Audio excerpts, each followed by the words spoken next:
Medtronic Spark started with an idea of differentiating in a specific way. We wanted to reorient how the foundation focuses based on a refreshed set of principles. I like to explain it like this. A lot of philanthropy entities and foundations, they do a lot of effort to spread a lot of money across a lot of things. What you end up with that is a lot of grass, I call it, versus growing oak trees.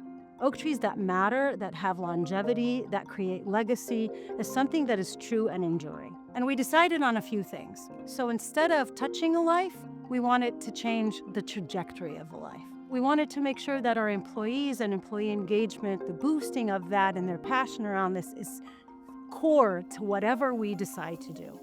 We also wanted to make sure it's global and scalable. By 2030, the healthcare industry is going to have 11 million workforce shortage. That's in just a few years from now. 65% of our kids that are in school today are going to work in jobs that don't exist on planet Earth yet. That is a scary statistic, right? 40% of the skills we have as a workforce today are going to be obsolete in the next several years. The vision behind Medtronic Spark was, how do we get 1 million students from low-income households around the globe? What made it really exciting for me personally was how this becomes not just a societal issue or a social issue, but also a business issue, because there is an imperative with companies, medtech companies, health tech companies more broadly, around getting access to talent that doesn't exist today. The first thing we did was actually really deep dive on what success looks like here. We actually surveyed the 100,000 global employees at Medtronic. We ran multiple focus groups to get input from Medtronic employees around what mattered to them.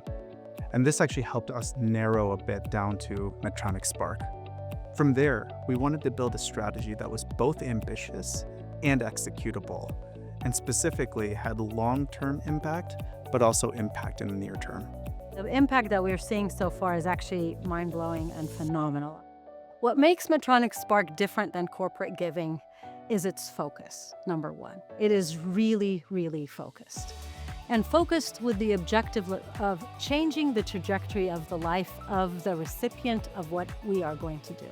To tackle school kids, in a year from now, we're going to have a 53-foot truck that's going to go to schools in low-income districts. And the kids are going to get on that truck for 4 or 5 hours and play with robotics and understand AI and understand the human body and solve real problems Medtronic is trying to solve today. We've already launched our scholarships, our first ever scholarships, which is the second pillar. And in our first year ever, through our employees alone, we had a reach of over 150,000 people around the world that heard about it, and 1,500 applicants for the 100 scholarships we're going to give this year. Credentials is our biggest play. It's going to be a global free credential, 2 or 4 years, that are job-ready credential programs. You take this and you are good enough for us to hire you. So, and if you're good enough for us and we're leading, then you will be good enough for the industry.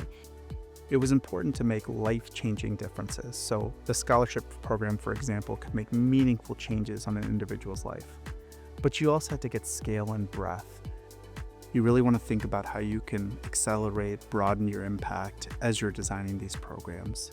When you bring these elements together, philanthropy becomes much more than a set of programs.